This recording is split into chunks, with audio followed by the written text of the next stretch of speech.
Hello there, I'm Corel Painter Master Aaron Rutten, and in this video, we'll take a look at how to install and use my custom workspace and brushes for Corel Painter 2017. First, let's take a look at how to install the workspace. After the workspace is finished downloading, I'm going to go to Window, Workspace, and then before we import my custom workspace, go ahead and back up your current workspace by going to Export Workspace. That'll save all the customization and brushes that you've configured for your current workspace. Once you've done that, you can go ahead and choose Import Workspace, and make sure you've unzipped or extracted the folder first, and inside of that folder, you should have this PWS file and a PDF instruction sheet that you can use if you need a little more help installing this. I'm going to select the workspace file and click Open, and now my custom workspace has been loaded. If you need to get back to your old workspace, you can always go back to Window, look under Workspace, and then select Import Workspace, and go ahead and import that backup that you created earlier. Then you'll be able to easily switch between all those workspaces here. So with the workspace loaded, I'm going to rearrange things a bit. I'm going to move this palette over here. I'm going to move this one over here. These are new palette drawers, so I can double click on them to close them up to get them out of the way. If you've used a previous version of my workspace, you'll notice that things are a little bit different. I've added a glazing, dab, stencil, and texture palette, and I've also gone ahead and added flow maps over here under papers. There's also a palette for texture down here at the bottom. And you may notice the properties bar up at the top has changed a bit. It's been enhanced, and now you can really quickly and easily get to a lot of commonly used features. For example, I can change my texture here, or if I select a brush, I can look here under the size icon, and I can really quickly get to minimum size, expression, spacing, squeeze, angle, all that stuff is really handy. If I click on the opacity, I can change the opacity quickly. I can also change the paper grain, I can add grain.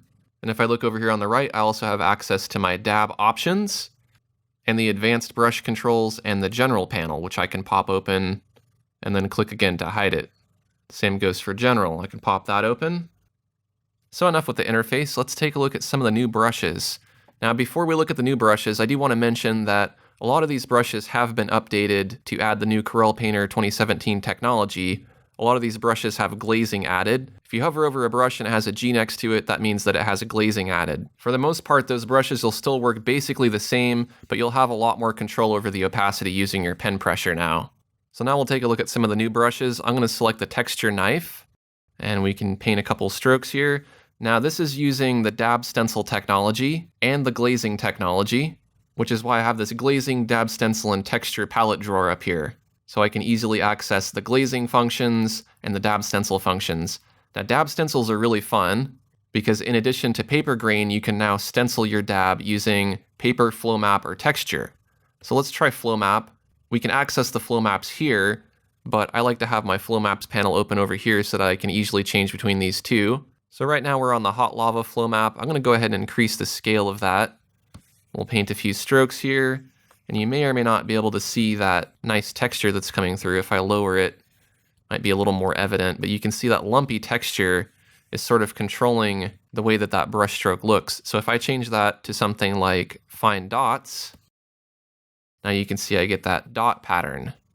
And what's really fun is I can combine the paper with the flow map as long as that brush can use grain. So for example, I can select this brush here, and maybe I'll choose contrasty random cracks. And if I paint now, you can see that I get both of those patterns together. If I change my flow map to something else, let's say horizontal flow, then I get a different result. So this gives you a lot more control over making nice, random, and organic looking marks. Let's take a look at another brush. Let's try Dab Texture Airbrush. And you can see that that dab stencil is way more apparent now with this particular brush. So again, if I change the paper to something else, let's say polypay wool, and I change my flow map to something else.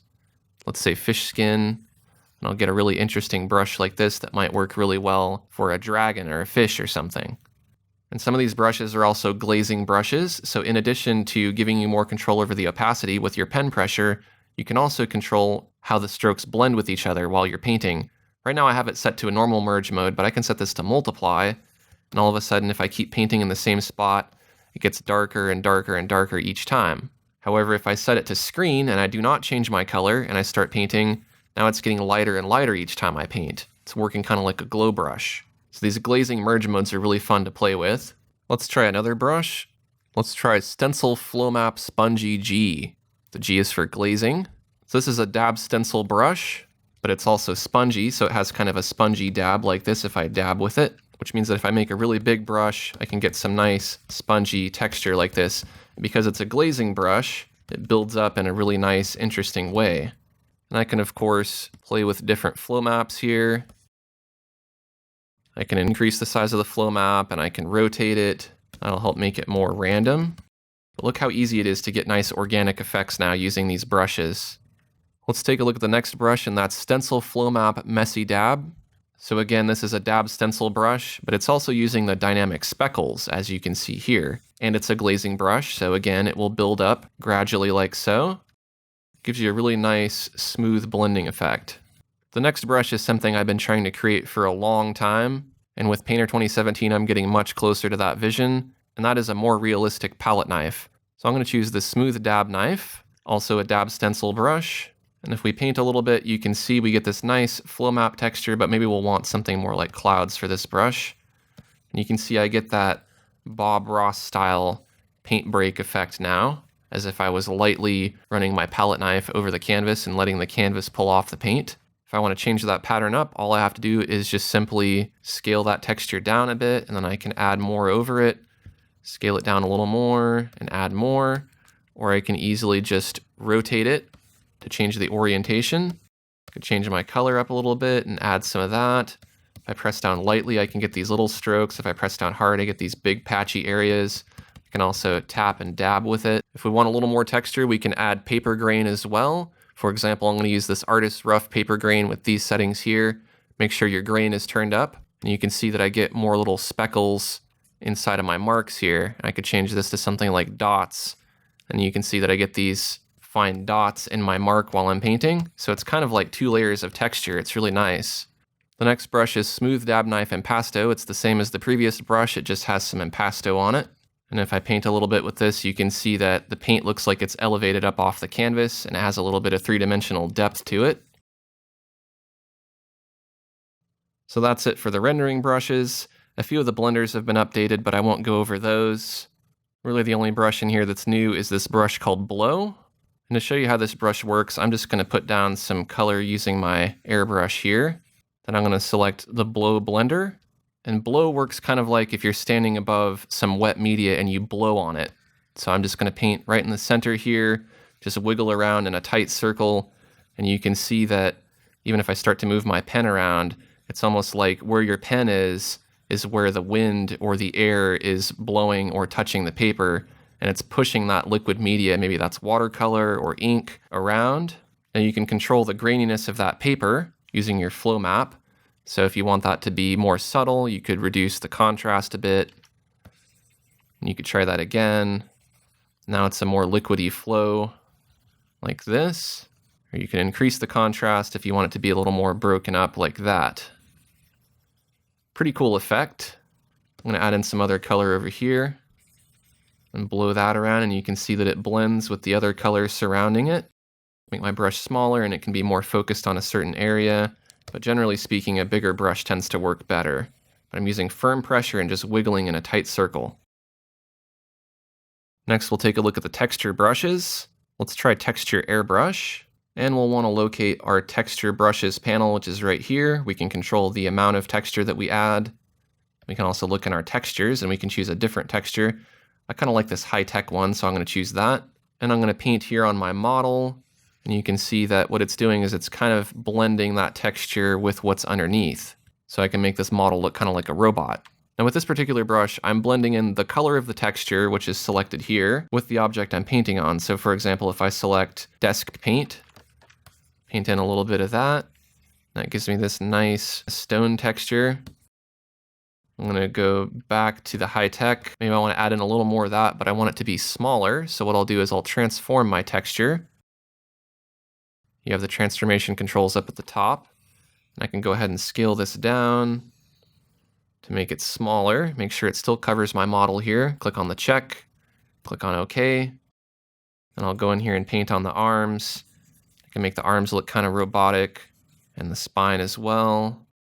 So that was the texture airbrush, which is kind of more of a subtle blending. But let's take a look at Stencil Flow Map Spongy T, and we can tap with that and we can add this nice spongy texture, which is also connected to the dab stencil. So if we want to turn up the size and the contrast of that, we can get a more chunky result when we paint. If we want to add color while we're adding texture, we can do that as well. Let's try Stencil Flow Map Variable Color, and I'm going to choose maybe a red color. And now when I add my texture here, I can add color at the same time. So maybe I want the inside of this robot looking thing here to be glowing like this. If I want it to be darker, I could select black, and I could paint in a little shadow area there. If I wanted to add some other colors, I could do that as well, just kind of tapping here and there. I also have a couple of new watercolor brushes. Let's try Flow Map Dab Fringe. These are watercolor brushes that also have flow maps attached. So you can see I'm painting here, and it's confining that watercolor within my flow map. If I want to scale that flow map down, I can do that. If I paint over here, you can see that those chunks are smaller. If I scale it down again, they get even finer. And of course, the paper grain is connected as well. So if I wanted to change that to the dots, I could do that, and then I get that nice dotted texture on top of my flow map. So that gives you some really interesting results. And the other watercolor brush is Texture Watercolor. This is using texture for the dab stencil. Let's go ahead and choose Desk Paint. We'll paint a little bit here, and you can see I'm getting that texture and the paper grain. Let's go ahead and change the paper grain to something else. Let's try one of these watercolor papers here. And I'll paint a little bit more. Now, this straight line that you see over here is being created because I don't have my texture covering my whole canvas. So what I'd want to do is I'd want to look in my texture transformation. I'd want to transform that texture and just make it cover the whole canvas there. I'm going to click on Commit to commit that. And now if I paint over here, you'll see that I'm not getting that line anymore because my paint's not spilling off of my texture. But I have to say, I really like these results a lot. It really makes the watercolor brushes a lot more realistic looking, in my opinion.